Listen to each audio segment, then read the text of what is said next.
Going live, going live. It's working. It's working. I don't know if we're live. Okay, we're live. Hey, this is Warren Redlich. I still can't see if we're here.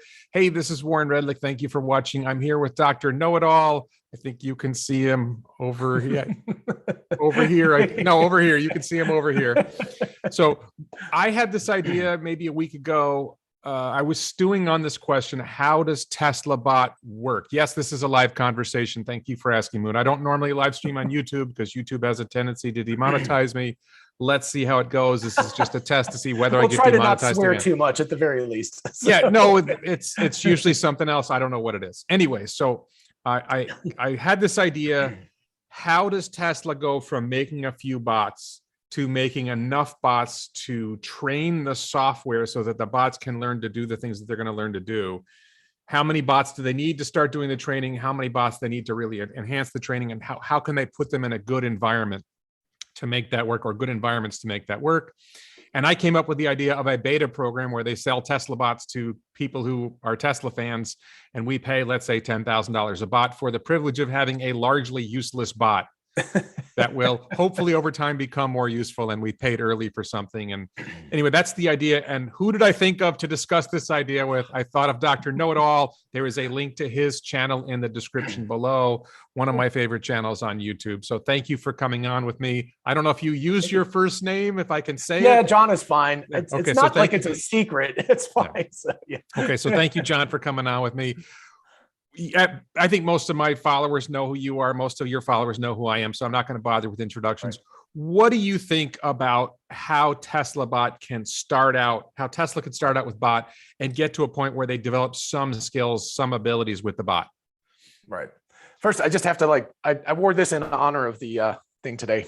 Oh yeah, Tesla bot shirt. Yeah, there you go. Where do they buy those?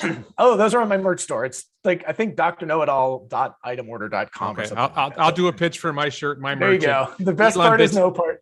elonbits.com. I got all kinds of shirts there. So there you go. We get our plugging out of the way right away. Yes. So I watched your episode, and actually that was one of the things that, ever since they said, "Oh, Tesla bot's coming," I'm like, man, how are they going to cross that gap between starting off and getting there? And to put it in context, cars are much easier. Now they're also way more dangerous, because if you crash the car, you're probably going to kill somebody. Whereas if the Tesla bot falls over, it's probably not going to do any harm to anybody except itself. But you can put the cameras, the MCU, all of that stuff in a car, and you could just let it drive around with people for years and just collect data, and then go into kind of a shadow mode where it says well, if I was making a decision, what would I do? And, contrast that with the human driver. So there's a clear path to how you get training done with a car.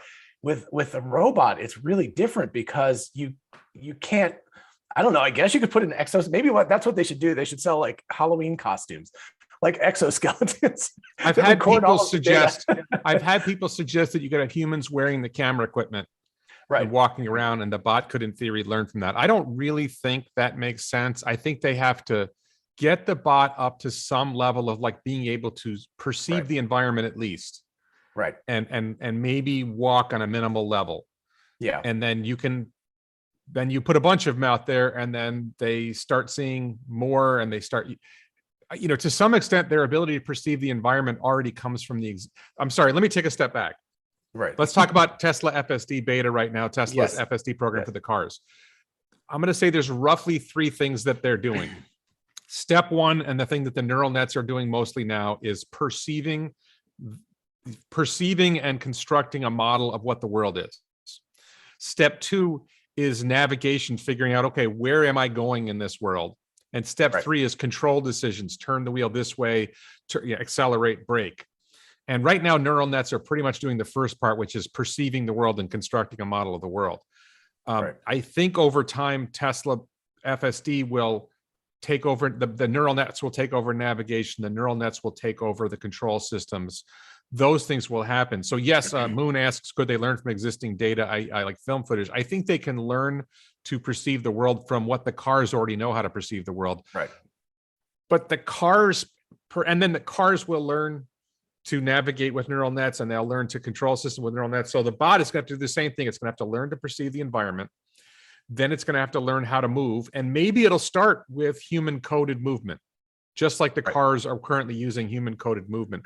The additional thing bots have to do is manipulate objects. Right. Cars don't have hands. Cars don't pick things up. So Right. that's going to be another level after you get to navigating through an environment, is And- manipulating and- objects in the environment. The control systems of cars, what's that? It's PID, but I can't remember what it stands for. But anyway, most control systems are actually, they kind of solved control systems in the 1990s. So I don't even know if maybe neural nets will be necessary for the bots, but for the cars, they can, the controls are perfectly fine. Well, But they're you drive super- FSD beta, right? Yes. Okay, so I Um, drive FSD beta, and my I don't agree with you on that. I think Okay, that okay. the current control system is jerky. It does Well, not. but I think that comes back to the perception problem. So the control system, like when it says turn the wheel 2 degrees to the right, I think it does that fine. The problem is then immediately after that, the neural network goes, oh, wait. What I meant was turn it 1 degree to the left. And it's like, like that, right? So I I'm think not that's sure. where the jerkiness comes from. I think some of that might be perception, and some of that might be that the control systems are not as smooth as they could be, because Right. humans can't code the control decisions for every possible scenario. And over time, the neural nets will learn to do the controls better. I mean, that's actually, Right. we're on version 10 now, 10.11. Right. We're probably going to version 11 in a few months.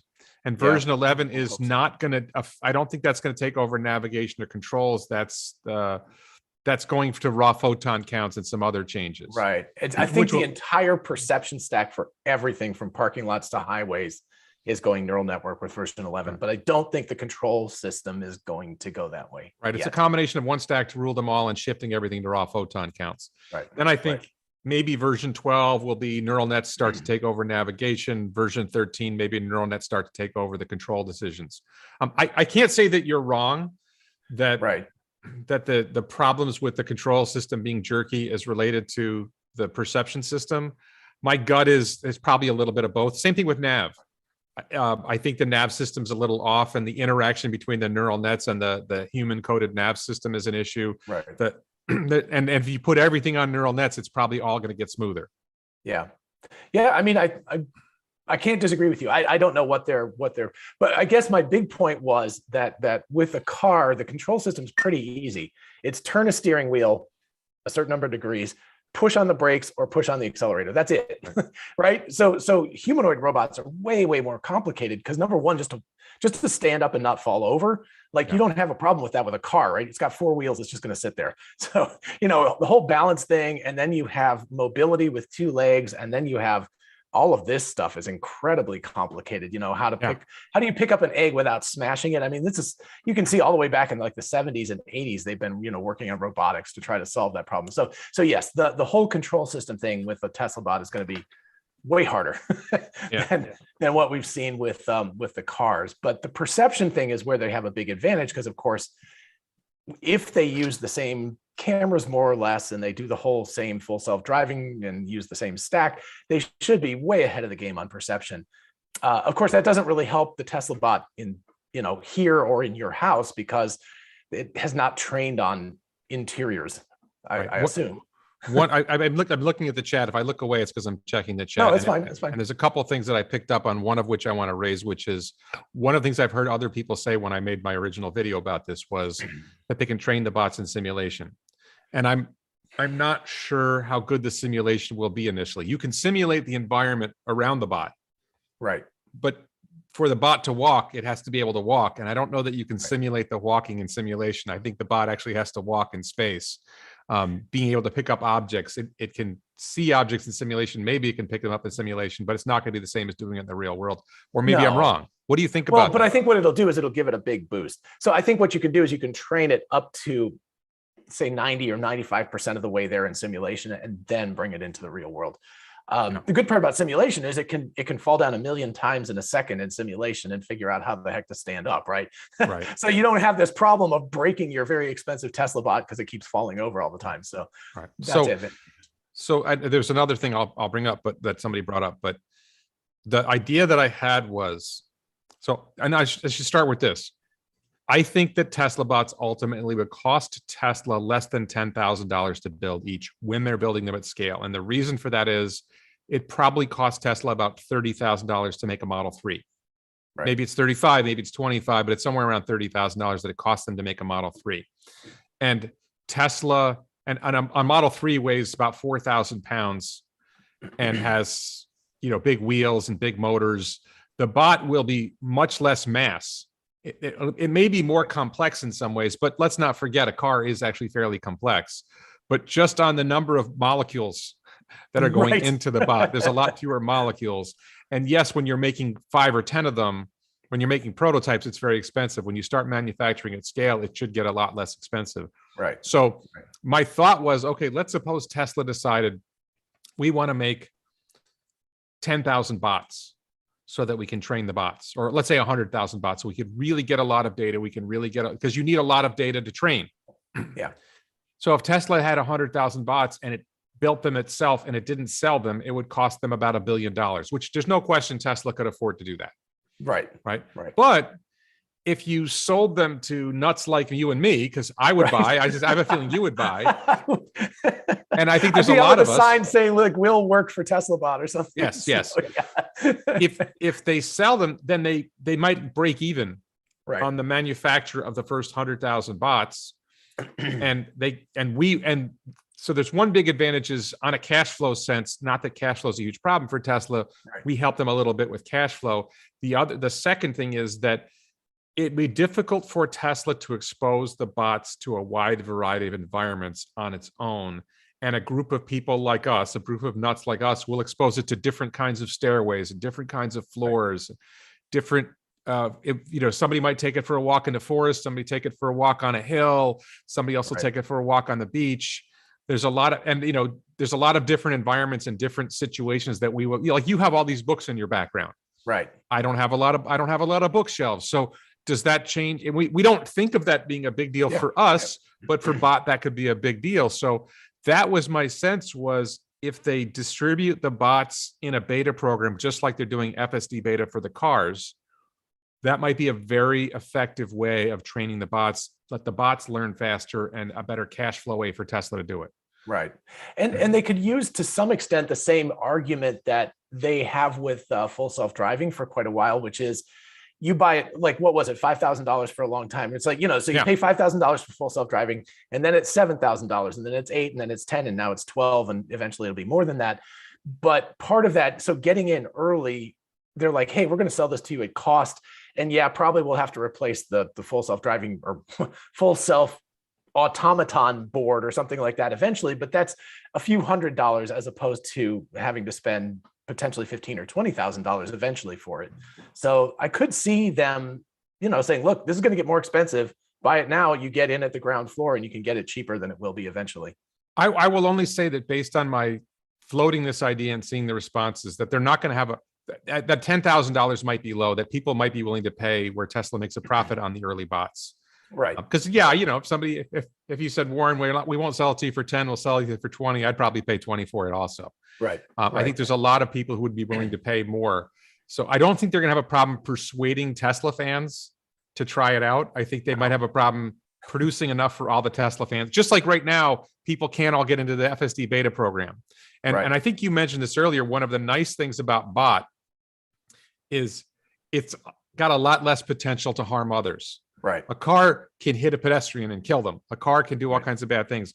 Bot at 125 pounds is lighter than the average American. Right. The speed that it moves, according to their original parameters, it won't be fast enough to chase you down. Right. It could still hurt someone. It could still trip somebody. Somebody could still have a problem, but it seems a lot less likely to. And of course, keep in mind, I don't think FSD beta has harmed anyone yet. Right. But the safety and somebody mentioned this question: how would Tesla bot be regulated? With cars, they're regulated by the NHTSA, by the states. As far as I know, there's no regulatory agency for regulating bots. Right. So, yeah.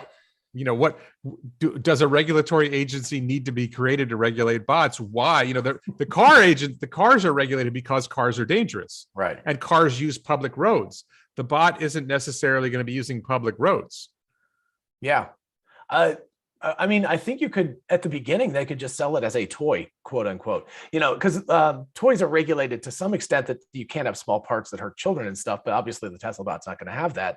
So you know, there's those little things that you can get at Christmas time. They always bring out those little robots that'll bring you your beer or something, you know. So if you pitched that as saying like, this is just a more sophisticated version of this for now, I kind of think about it like when you started talking about this, I was like, oh, this is like the Roadster, the original Roadster. You sell this to people who can afford whatever amount of money, 10,000, 20,000, whatever it is, just for a play toy and some status.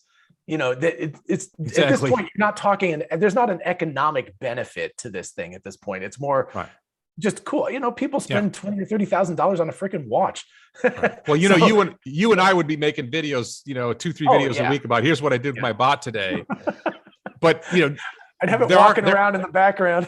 right, but there aren't enough YouTubers to make that Right. to get to 100,000 bots. But there's just a lot of people who would, you know, we love talking about our Teslas to our neighbor because I have a Model 3. I think you have a Tesla as well, right? Yeah, a Model Y. Yeah. Right. So we love showing off our cars to our neighbors and friends. And I took 2 people for rides in the last week and showing off FSD beta. We're like the early adopters who love spreading the word about this great product. And Right. and I just fundamentally think the first iteration of Tesla Bot beta is going to be very dysfunctional, right? The Oh, early, we Yeah. didn't have, you and I didn't have beta early. I don't think you had beta early either. The No, early no. FSD beta couldn't do roundabouts, couldn't handle Right. speed bumps, made a lot of mistakes. People had the early beta drivers were true heroes who really had to, you know, watch it closely and be very, very careful. I feel Right. like I'm at the stage now where like, I don't know how let me just say this. I just drove I've been driving, I would say with 10.11, Right. I would say the danger interventions, the interventions where I think it's about to hit something, have gone to near zero. Right. I have a lot of Yeah. what I call impatience interventions. That's what I call it, convenience interventions, because sometimes I'm like, oh, you're in the wrong lane. It should be over here because it's a little faster or something. But yeah, emergency interventions are incredibly rare now. In fact, yesterday I actually had a really cool thing where I mean, I was driving home and there was a deer standing in the middle of the road, and it didn't visualize the deer. And I happened to be driving myself at the time, but I saw the little noodle thing that shows where it's going to go, like went all the way around it. So clearly, even though it didn't put like a little visualization, it understood that something was in the road and it was going to have to, you know, detour around it. So I thought that was pretty cool that it was showing that. But yeah, I actually just did a video yesterday. I don't know if you if you've seen it, but it was about the fact that steering wheel nagging has become a serious issue now I hate because it. the software is so good that Yeah. it's just a pain in the butt to always have to do this, you know? So I was begging Elon Musk. I was like, please, like, use the camera. The camera works. Every time I even think about looking at my phone, it's like, look at the road. So I think you know, my biggest criticism of it would be there are inputs that I'm submitting to the car that don't Yeah. count. So like Yes, if I change a lane, if I hit the lane change signal, that doesn't count as telling it I'm paying attention. If I hit the accelerator pedal, Right. that doesn't count as telling it I'm paying attention. And I think there Right. should be more of that. I just think that's one of the things we have to put up with, and it's not that bad. I Right. actually have this thing where I just put my hands on the 3 o'clock and 9 o'clock parts of the Right. steering wheel, and I just press down every 5 or 10 seconds, or I jerk the wheel. I've sort of developed habits to sort of enable that, and Right. it's still annoying. It's super, but I guess the upshot of this is, yeah, it's annoying and it's a very first world problem to have.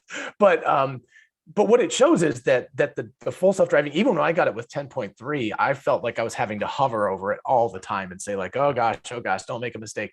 And now for most, I know which kinds of circumstances it could have a problem in, so I'm paying Yes. attention. But just driving down the road normally, it's really good. Yeah. Like highway, city, whatever, it doesn't matter. It's super, super good. Yeah, the way I put it is, if I'm in a hurry to get somewhere, I probably won't even use it Yeah. because yeah. it's not aggressive enough. Right. If it's late at night and I'm tired and I want to get home, then I use FSD beta, and it's very reassuring. Yes. It's Yes. you know, it may not be as aggressive as I would be when I'm normally driving, but when I'm tired at night, I just let it drive its way and I pay attention, make sure it doesn't do something stupid. Right. Very reassuring, very comforting. I feel very good Yeah. about it. By the way, I just had an experience yesterday. There's this restaurant that I take my daughter to, and to get there, you make a U-turn, and it Oh. doesn't usually make U-turns. And Right. this time it popped up a little message on the screen that said something like, I can't do this maneuver, take over. That's not the interesting. that's not the exact phrasing of it, but it was something like that. Uh, you know, you can't I don't know why it can't handle the U-turn. It doesn't seem like this particular. I could see some U-turns might be difficult. This particular Right. U-turn, it's like you're U-turning into a 3 or 4 lane highway. It should be easily able to do that, but for whatever reason, it can't do that yet. And that's, by the way, I think the neural nets will be able to handle that better than the control systems. Yeah. Yeah. So let's get back to bot though. So my picture of the early stage of a Tesla bot beta program is that you get the bot, and by the time they've got it to the level where they're ready to hand it out to beta users, it can walk on level surfaces in simple environments, and it's got some pretty good basic perception of the world. Right. But it can't walk stairs yet, right? And we're going to have to teach it to walk stairs, or maybe I think there's. So I guess I would say ask you the question this way: how good does it have to be before Tesla releases it to beta testers? Well, isn't that the big question? I think I think the baseline is that it needs to not harm people. And that means like it can't just suddenly like flail an arm out and just like potentially smack somebody in the face or something. So it needs to have control to make sure that that doesn't happen. It probably should be good enough that it doesn't fall over under normal circumstances. Because again, you don't want even 125. I think it's 125. That's what their target is. But anyway, 125 pounds falling over could still hurt you if it fell on your foot. So it should probably be adequate for those things. And then I would say it better be able to at least handle a few stairs. I mean, and the other thing about it is like, apparently one of the really, really complicated things that we don't think about a lot is getting in and out of a car. It's incredible, weird contortion. If you think about what you have to do to get in and out of a car, it's actually a lot of really weird contorting movements. Right. And that would be an easy thing for Tesla to train before they would go into a beta release. Right. Because they have a lot of cars. Yeah, exactly. So they can do that. And again, I think this is where a lot of the simulation could actually come in, because I think they are going to have to use a simulator. And when they did on AI Day, they're like, look at this cool simulator we have for full self-driving. I was like, that's not why they're making this simulator. Yeah, it's great for it and everything, but where it's totally necessary is the Tesla bot, because they need to be able to train it, to pre-train it in all of these crazy environments. But then the other piece of the puzzle, I really wouldn't be surprised if Tesla starts selling some merchandise that's like a baseball cap with like a bunch of little cameras in it that it can capture data. And as you walk around, so, people will pay $100 or $200 for this silly piece of Tesla merch, but it's then giving Tesla all this information. Every time you walk back in the house and get connected to Wi-Fi, it just spits up it uploads all of the data that you've got. I wouldn't be surprised to see that. Let me bring up some things that I've seen in the comments, and then I have some other thoughts I want to talk about. But somebody mentioned something like Tesla bot is based on the Boston Dynamics model, and I don't think that's true. I think that the Boston Dynamics I'll tell you my take on the distinction between Boston Dynamics bot or bots and Tesla bot. Boston Dynamics bots are not made at scale. They're produced in very limited quantities, and therefore they're very expensive to make them. Like I think the dog is like $75,000. Right. And so they're making them in very limited volumes, and they can only do what they're programmed by hand to do. You can't talk to their bots and say, go pick up that object and bring it here. There's no hope of getting them to that point because they're not incorporating AI into the design of the Boston Dynamics bot. So the big differences are Tesla bot will be made at scale, so it will cost a lot less per bot. And it will use neural nets to learn the environment and take instructions. And that's another, by the way, that's another thing. The cars don't really take verbal instruction other than open butthole or play, which is the best thing ever. Right. Or I'm cold. There's certain instructions that are not really neural net trained. Right. So the bot will probably have to be able to take verbal instruction. Like, hey, go get me a beer. Right. Your car doesn't go get you a beer. Right. But if you think about that, if you break down that instruction, that is really complicated. Yeah. So what you have to do is say, where am I right now? Okay, I'm in the living room. Where is the refrigerator? The refrigerator's over here. How do I get there? I can't walk through a wall. I have to go around this path to get there. How do I open up the door? How do I, where is the beer? I have to localize the beer within the refrigerator. It's like all of these steps to be able to do something that we think of as a really, really simple task. So, and then picking up the beer and not crushing the can yeah, or bottle. don't do this and have the beer go everywhere. You know? And then you get to there's 3 different kinds of beer in here. Which kind does he like? Right. Right. As Oh it gets gosh, good, I hadn't even thought about that. Yeah. as it gets good, it knows what kind of beer you like. Right. Hey, So- we've only got Coors Light in here. Are you sure you don't want a glass of sake? That would be well, you're not advanced. going to get sponsored. You're not going to get sponsored by Coors now. No, we're out of luck. So another thing that was raised in the comments was edge cases, and the commenter said that the bot would see fewer edge cases than the cars. I think the environment that bot will operate in is far more complex than the environment that cars operate in, and there will be a lot more edge cases. What are your thoughts on that? Oh gosh. Oh. It's like comparing two infinities, basically. There's the infinity of all the crazy stuff that can happen while you're driving. And then I guess I would say it has to be more complex for the Tesla bot, because the Tesla bot can't be, it's not going to drive, well, at least not yet, but it can be on the roads, on the sidewalk. So it has to interact with all of the stuff that a car has to interact with, admittedly at a much slower speed. But then it also has to be able to go to the grocery store. It has to be able to go into your house, has to be able to work at a factory. Like I think you were saying, like it has to be able to be on a beach. Like I could see somebody getting it on a houseboat. And then all of a sudden it has to learn how to stand up when the whole thing's going like this all the time, rocking back and forth. So there's there are many, many more possible things that it's going to have to deal with than a car does. Right.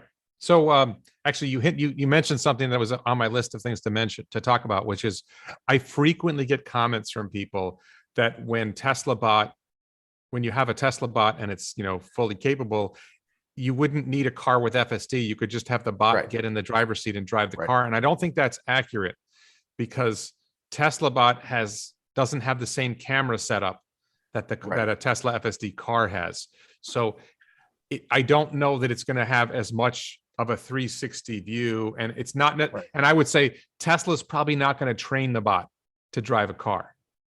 What are your thoughts on that? I absolutely agree with you in the short term. I mean, maybe I don't. There's going to come a time when every new car is going to have full self-driving capability, which probably will be licensed from Tesla. But the government's just going to say, if you don't have that, you can't sell a new car. But cars last 20 years, right? There's still 1960s and 70s cars on the road for sure. So I could see eventually, if they were just like, sure, it's good enough and we can train it really easily to do this, that sure, they could have it do that. So you could drive an old, 2003 Toyota Camry using Tesla bot. But it's absolutely not going to be a priority, because number one, why would they want to? Tesla wants to sell you their cars. They want to sell FSD in the cars. Yeah. It's like, that would be pointless to sell the Tesla bot on top of that. So my general sense is that the earliest Tesla bot beta would be largely useless. And at some point it starts developing some useful skills. So what do you see as potential first jobs that a Tesla bot might be able to do where it would get a paid a wage, where you would equivalent, in other words, it's starting to do work that humans do or that humans don't want to do. Do you have any ideas? I mean, I have some ideas, but I'll let you go first. What are some ideas you have for early jobs that Tesla bot could do? Well, I think that Tesla bot, and I don't know, I guess because Elon Musk said factories, it had me thinking about that. But doing something that those big robot arm things currently do, like just like constantly going over and like screwing in a bolt or moving a piece of equipment, like a part of the car, like the hood or something, from one place to another.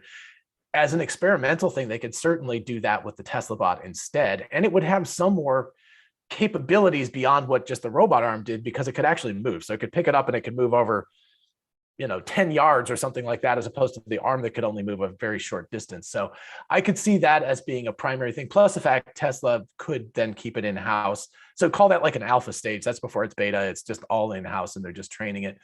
Oh gosh, dangerous things. I don't think at the beginning, but the kind of stuff that you could think about would be like a fire, that you could send the Tesla bot in first to see if because you could have cameras that would be able to see through like fog and stuff like that better than humans can. It can handle the heat. It can handle a lot of that kind of stuff. So dangerous situations. Oh gosh.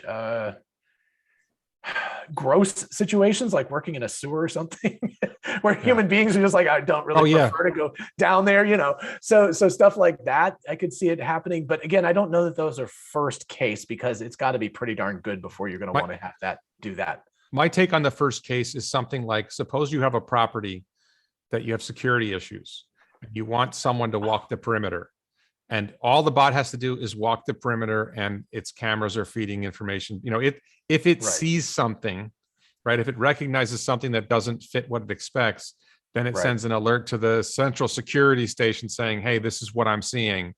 And maybe it identifies an object that's out of place and says, hey, I don't know what this is. Right. So in a very limited way, it's not stopping people, it's not interacting with, in other words, if somebody's trying to sneak into your factory, right, Right. and you have like 10 bots walking around the property looking around, all it is walking and looking. That's a Right. very easy, I think that's Yeah. a very easy task. They're not to the stage of manipulating objects. When they have to start Right. manipulating objects, that becomes more difficult. If it has to open a door to get from point A to point B, all of a sudden that's a challenge that it adds something Right. complicated. Right. In terms of the longer term, I think something that works very well with Tesla's mission, and I think James Dowman disagreed with me when I asked him about this, but Tesla bot doing roofing. Roofing is a fairly high wage job that's boring, repetitive, and dangerous. Right. And also really uncomfortable, because a lot of environments, it's super hot when you're Hot. doing it. So yeah. Right. So if you could have bots doing solar roof installs and solar panel installs, and it's not that, this is one of the things I would say, by the way, when you have bot doing a job, it's not that the bot does let's say you have a job, human roofer. The human roofer does a variety of tasks. It's not that the bot has to do every task the human roofer does. Right. It's that if the bot can do 3 tasks out of 10 that the human roofers do, and you had 10 roofers before, Right. maybe you can eliminate 2 roofer jobs, and the bot does that task particularly well, or well enough. And, Right. big things are, like you said, less exposure to the unpleasant environment of being on a roof on a hot summer day, less risk that a human falls off the roof. Because if a bot, let's face it, if a bot falls off the roof, okay, $10,000, and you got to replace the bot. If a human falls off the roof, it costs you $100,000, $1 million. Right. Not to mention, we don't want to see humans get hurt. Right. Yeah. I think logging and I think some of the most dangerous jobs are like logging and deep sea fishing. Right. I don't know. I've never really fully assessed those, but I think those are the danger jobs. But I really think for me, it's sort of like, how does bot get started? And it's really simple jobs like walking a perimeter. My other favorite example is, let's take it a level up from walking a perimeter. Something that a lot of us have a lot of experience with is fast food restaurants, McDonald's, Burger King, Wendy's, whatever, Taco Bell. And again, you have, let's say, 10 people working at the McDonald's, and somebody has to take out the trash. Somebody has to mop the floor. There's certain tasks that are fairly simple and fairly low impact that aren't going to taint the food. Right. That maybe you could have bot do those tasks, and maybe you can go from 10 workers to 9 workers. And the bot is just basically taking over a certain array of tasks that enable you to only have 9 people working. And the value to the restaurant is, let's say you were paying $10 an hour and your cost of employing the person is really $15 an hour. People who get paychecks don't realize that the employer's cost is higher than what the paycheck shows. Right. So if a bot's able to work 2 shifts, so 4,000 hours a year at replacing $15 an hour labor cost, that's $60,000 of value that bot is generating. Right. For the employer, which is amazing when you consider it's probably going to cost less than $10,000 to make a bot. Right. And if it generates $60,000 a year in value as a worker for 10 years, it's generating 600. This is why I think Tesla bot ends up making Tesla, like, even as big as I think the robo-taxi network is in terms of value for Tesla, Tesla bot is like another level or 2 up. Right. You spend $10,000 or $5,000 making a bot, and it generates $600,000 in value. And then over time, it learns more skills, and it starts doing $15 an hour work. It starts doing $20 an hour work. It starts doing $30 an hour work. And the cost of making the bots gets lower over time, not higher. Right. Yeah, that's true. And one of the things about the Tesla bot, as opposed to, again, just going back to the factory bots, just the arms that do something, those basically, you have to reprogram them if you want any new task done.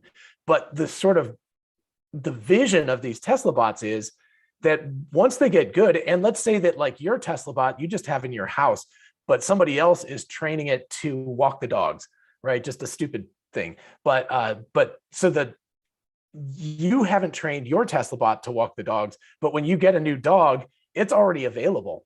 That skill is just there, whether it has to download it from the cloud or whether it's just in all the Tesla bots. You can just say, it's like the Matrix. It's like need dog walking skill now. It's like, okay, now it has it. And so it has flexibility. It's not just stuck doing one thing forever.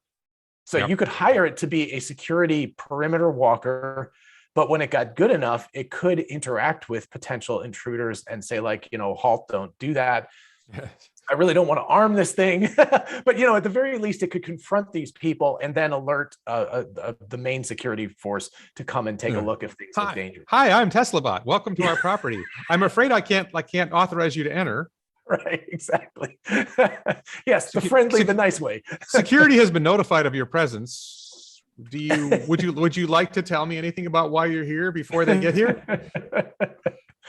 Jim Whitehead is one of my moderators on my channel. He says the bots will allow the purchase of sets of tasks for extra money, the roofer package for $10,000 more, the firefighter for $15,000 more. This leads me to that's interesting. So my picture of it is, first of all, one thing I think people don't get, and it's the same thing with the cars. The car doesn't learn on its own. The bot is not going to learn on its own. The car experiences the world. The bot experiences the world. At the end of the day, the car gets parked in the garage and data from the car goes up to the cloud, to the supercomputing training cluster at the headquarters. Same thing with the bot. End of the day, it uploads data. The training center might send down to the fleet saying, hey, do you have any images of this? Do you have any clips of this type of situation? So I think there's a popular misunderstanding, and this may change in the future, but for now, the way Tesla's FSD is set up, the car does not learn on its own. The car has a set of weights programmed into the chip, and photons come into the cameras, and it goes through a thing, and it responds based on its training. And the training gets updated every 3 or 4 weeks. And I think, and hopefully with Dojo, with the latest round of supercomputers, maybe the training could start happening more frequently, or more training occurs in each round. And the reason for this is that the car and the bot have something in them called an inference chip, which is programmed by the training to respond to an environment a certain way. Right. The home office has these supercomputer training clusters, which is a different type of chip environment. It's a whole different kind of programming. Do you foresee a future where individual cars or individual bots could learn on their own? Oh, man, that's a really interesting. I feel like that's a little bit further afield. I think in the near term, absolutely not. There would be no sense in doing that. And what you were saying, absolutely correct. Like I think people think that their cars are learning to drive, and they're not. Your car is a deployment model, which means it's pretty much static. So whatever, 10.11 is 10.11 until they get 10.12 or whatever the next one is that comes out. So it is these giant supercomputer clusters that are learning. And when there's a new edition, every car has the same programming. I don't think there's much I don't think there's any significant variation between cars, and the cars don't change their programming between updates. Right.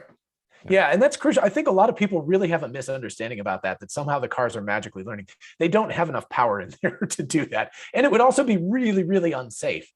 If the car decides it's learning and it's like, oh, I could ignore everything that looks like a pedestrian and it just starts hitting people, it's like, well, that would be bad. So, you want to have lots of QA testing before you even think about deploying something. So it would be just bad form for the computer to learn on its own. So short term, absolutely not. The Tesla bot's going to be the same sort of model where it uploads its data, and every couple of weeks or something like that, a new version comes out and it gains new skills and it's able to do things. Long term, if we start talking about artificial general intelligence and these things actually becoming more like entities and less like tools, so something that has some sort of personality, maybe what they can do is build a layer on top of it or something. There should be some basic safety protocols put in place so that it doesn't do anything damaging, but that it could learn specifically, because maybe, like, I would love it if my Tesla bot could walk my dogs. There's a lot of days where I'm like, oh, I'm busy, I don't have time to do this, and the dogs are like, walk me, walk me. So Yeah. it'd be great if I could just be like, Tesla bot, walk the dogs. And that's not something that everybody would need, but it would be fantastic if it had the flexibility to be able to understand my neighborhood, where I like to walk, the path that the dogs like to go on, geez, the plastic bag that you have to pick up the poop with, all of that kind of stuff. So it would be advantageous if the Tesla bots could have some personality layered on top. But I think at heart, it needs to be something that's controlled by Tesla, because it's too important to let it just go completely off the rails. Yeah. So I just wanted to, something you mentioned earlier that stuck out to me was, you could have bots working in sewers. My take is, if you look at what are low wage human labor jobs, and because my mother's in an assisted living facility, right? I know that there's a large number of people who live in, and a larger number of people who work in facilities to take care of the elderly and the sick, nursing homes, right. assisted living facilities, hospice, et cetera. And some of the tasks that humans have to do in these jobs are particularly unpleasant. Right. And a lot of them pee on themselves and poop themselves. Right. And someone has to clean that up.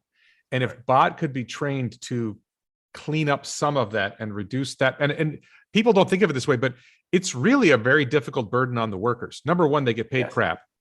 Right. They get paid crap and they have to work in crap. Right. And so if you can, and what you really want those workers to do is care for the individual, to care for the human, to have that human interaction, to let them know that someone cares about them. And if you could have bots take over tasks like change their diaper, right, or clean up that crap on that poop on the floor. Right. Number one, not only is that remove the unpleasantness of the job for the nursing home worker, but it's also safer, because working with human waste is a little bit dangerous. You can get sick from it. Right. It can tend to spread disease. So there's a lot of reasons why that would be a really big thing. But that gets you to this. So number one, you've got to perceive the environment. Number two, you've got to learn to navigate the environment. Number three, you've got to have control systems to make sure that you're controlling the bot correctly. Right. Then you've got to take instruction, right, which is something the cars don't really do. I mean, you could say, take me to McDonald's, but that's not a neural net thing. Right. So they've got to learn to listen to the person's, and I think understanding human language is actually something that AI is already reasonably good at.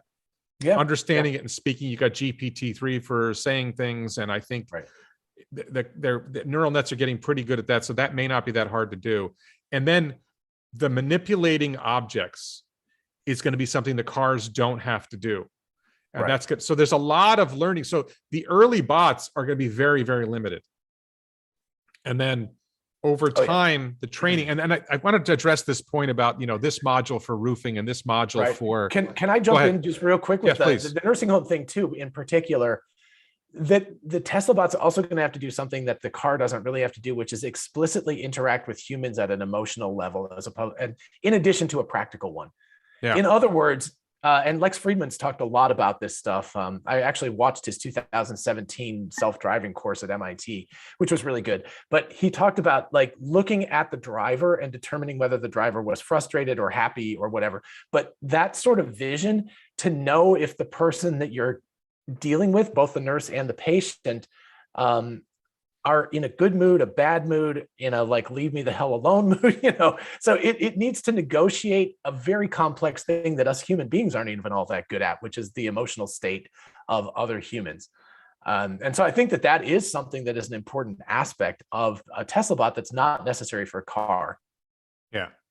I think one other topic, I'm not seeing, nothing's standing out to me in the chat. I appreciate everybody participating in the chat. Just really quick. A pitch, there's a link in the description below to Dr. Know-It-All's channel, and he has a merch store. He's wearing one of his t-shirts right now. I have my t-shirts at elonbits.com. You can support. I think you probably have a Patreon account. That's probably links on from your channel.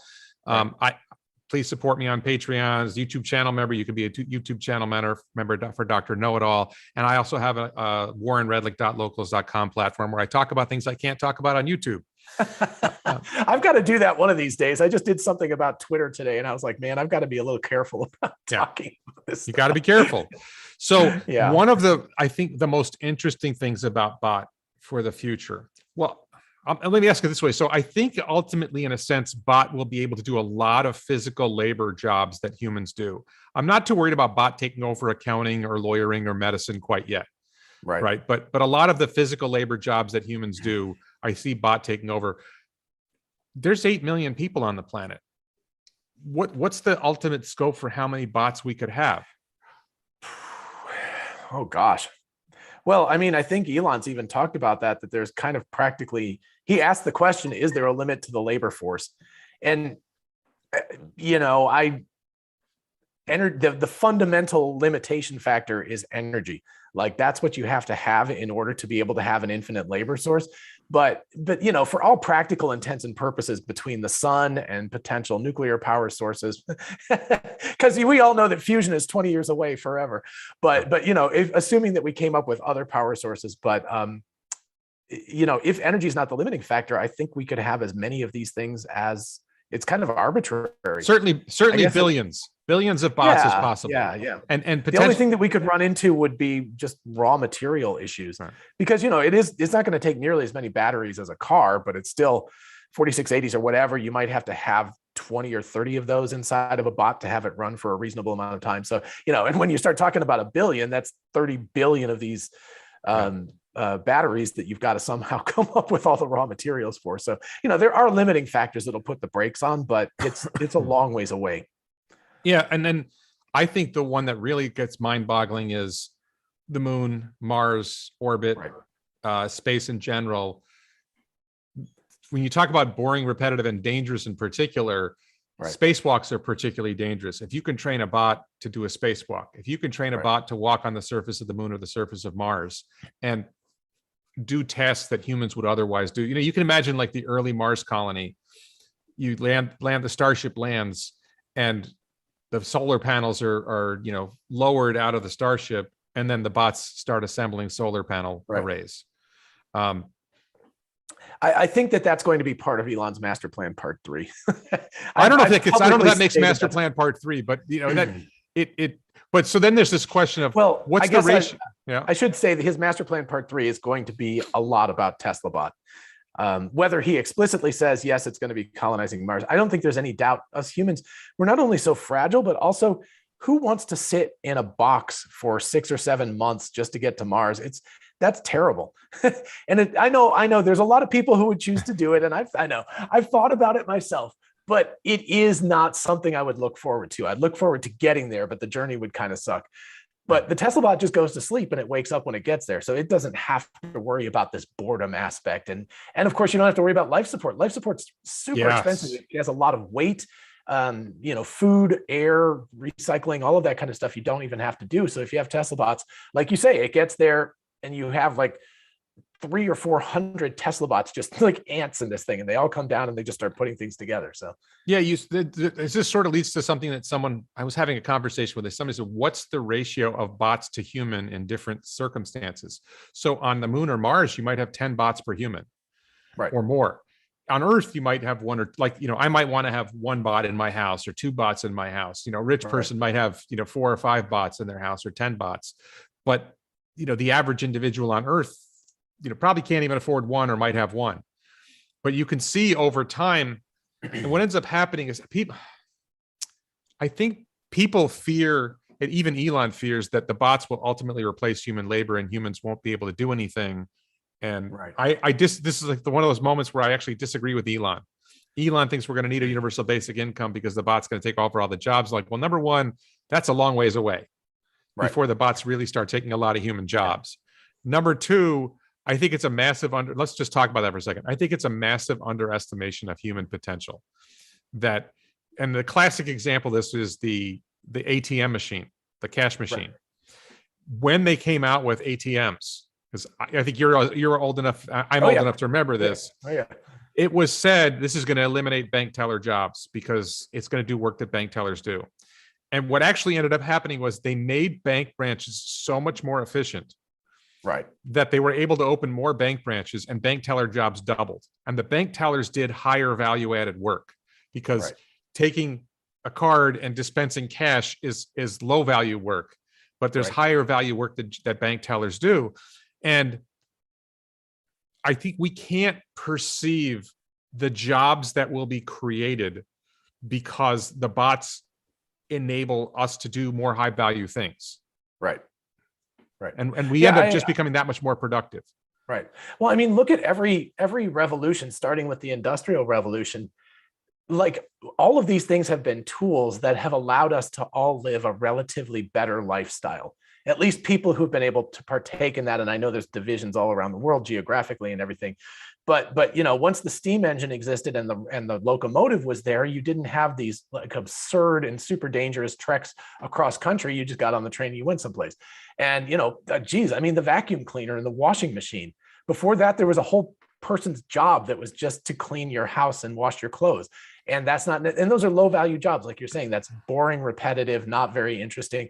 So what sorts of things? So now, instead of you having to vacuum the floor, the Tesla bot can vacuum the floor, right? And I know there's Roombas and things like that, but they don't work fantastically at this point. But you know, but every kind of revolution just gets rid of these jobs that humans really don't want to do anyway. Yeah, how about And allows us- emptying the dishwasher and loading the dishwasher Oh, and turning gosh. the dishwasher on? You know, it's 5-10 minutes out of your day. Yeah. But if you save 10 minutes out of your day, Right.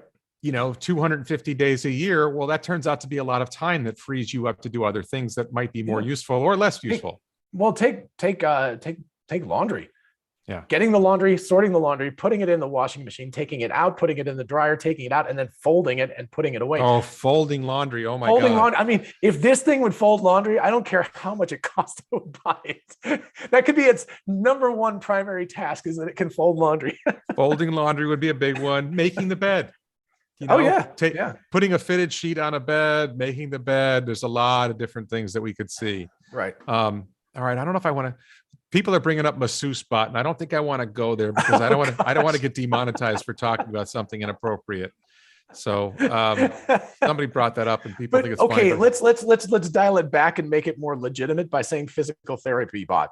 Yes. So you know, you could have that, right? That the bot could help people who have injured themselves or who are in nursing homes do physical therapy.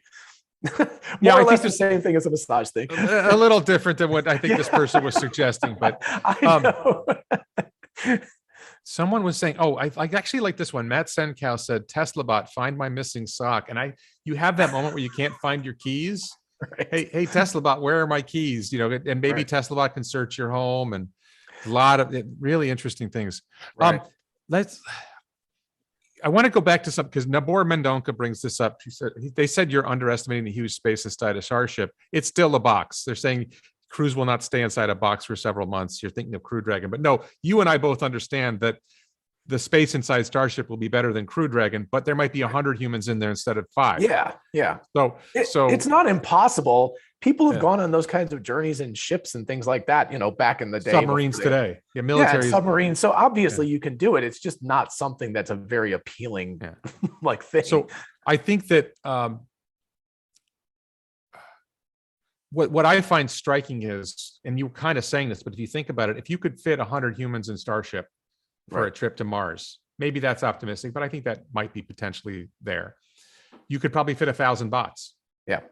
And maybe Yeah. more. They could be stacked like cordwood, right? You could just pack them in.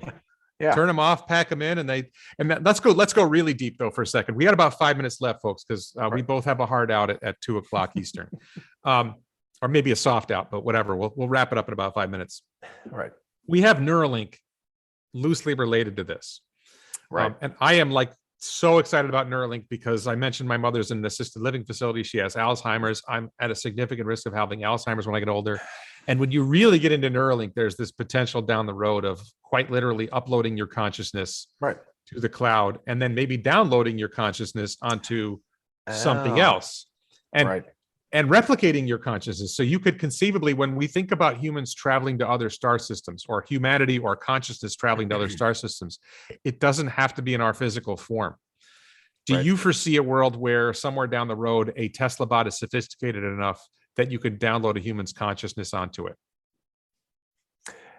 Yeah. Oh gosh, people are going to get all over. Yes, I do. I'll just put it out there. I'm not going to give a timeline for that. It could be quite a while before we get there, but Oh I yeah, do. Yeah. that's 20, 30, 50 years down the road easy. Right. But I Yeah. mean, but the other wild thing about that is not even going to Mars or something, but just on this planet, right? If you download you're getting older, you upload your consciousness to the cloud, download it to a Tesla bot, and then you could kind of live an arbitrary amount of time after that. Just keep replacing the bot every time it wears out. So Yeah. Moon that's says, a very science fiction-y outcome, but so on that topic, Moon says you can't replicate consciousness. And I would say we don't really know what consciousness is. I'm not sure we ever will, but right. if the brain is primarily operating on a whole bunch of electrical signals and Neuralink can read the signals and write the signals, then it's possible that we can replicate consciousness, even though we might still not understand what it is. Right. We might still be able to replicate it. Yeah. Consciousness is one of those nasty things. I've taken neuroscience classes and nobody knows what the hell it is. Nobody knows what Everybody it is. understands how the neurons work on a small level, and they understand that we're conscious, but that in between state, people are like, I don't know. It's like something happens. Yeah. Consciousness may be an awful lot less than what we think it is. We think it's like the big deal and the big thing, and it just may not be that big a deal. It just might be an emergent property of complexity. I'm going to bring it back to FSD beta. You see criticism FSD beta doesn't drive that well. Like, well, I go out in the world and I see humans driving badly. Oh, and gosh, I feel like when I look at the world and I see humans, I certainly see humans, I'm going to say this, like yourself, who I find demonstrate what I would consider a high level of consciousness and conscientiousness and high level of thought. I feel like when I'm out in the world, I see a lot of people who don't appear to be thinking at a high level, and they don't appear to be making great decisions. So there are a lot of humans who maybe they're capable of higher level thought, but they don't use it very often. Well, and I mean, and thank you, first of all, and I I will return the compliment. But even somebody like me, if you're going to just for argument's sake, say that I have this high level of consciousness, when I'm falling asleep, I don't. When I am asleep, I don't. If I go out and get a bunch of drinks, I certainly am not functioning at a high level of consciousness. So, even for people who have that capability, it's kind of like a little bell curve. It's like, oh yeah, I achieved it. And then it's like, well, now I'm tired and I'm not going to function as well. This is potentially a truly dystopian future, or in a world where and there's a TV show on Amazon Prime called Upload, which is really dumb but interesting. There's the TV show Black Mirror on Netflix, which has a lot of ideas like this. I think it's really fascinating. I don't want to prejudge. It sounds crazy. A lot of things that we talk about today, self-driving cars, frankly, sound crazy. A lot of things that we talk about sound crazy, but that doesn't mean they're not going to happen. This sounds absolutely crazy. Even when I was a child, like in my own lifetime, we've gone from Dick Tracy talking on your watch as like a cartoon to like it literally can happen now. No big deal. People don't even think about it. Yeah, the Star Trek communicator is actually far less functional than a smartphone. Right. Exactly. We've outpaced science fiction in a lot of ways, and we may outpace science fiction in the future. And Elon talks about the light of consciousness. And I think we should probably wrap it up because you and I both have to get going. So I think that the future, one of the really interesting potentials for bot is to carry the light of consciousness forward to the trips to other star systems are going to be so challenging that it may not be viable for humans to make them. So if we get to the point where we can upload our consciousness and download it onto a bot and send the bot to other star systems, then human consciousness in a sense, or consciousness in a sense, could spread throughout the galaxy in a way that it could not do on our biological meat machines. Right. Yeah. I completely agree. I've thought about that a lot, actually. And even if we can't figure out how to download our own consciousness, if we can get to the point where a Tesla bot has its own version of consciousness, it's still in some sense our child. Because we created it and its consciousness reflects something that is us. And so even if it's that goes out into the stars, that's still sort of us. And certainly a silicon-based thing that you could turn off and just need solar power to charge up is a way more efficient thing for colonizing the solar system and the stars than, like you said, us meat bags. Yeah. We're pretty right. limited to the Earth. Okay. So, first of all, John, Dr. Know-It-All, AKA John, I want to thank you for coming on my channel to have this conversation. I loved it. Really quick before we wrap up, I just want to ask people, please check out my other videos. Please support this channel on Locals. Check out my t-shirts at elonbits.com. Hopefully this stuff will be added when I put it on my end screen later. And please check out Dr. Know-It-All's channel at the description below. Thanks, John, so much for coming on. And we're both going to be in Austin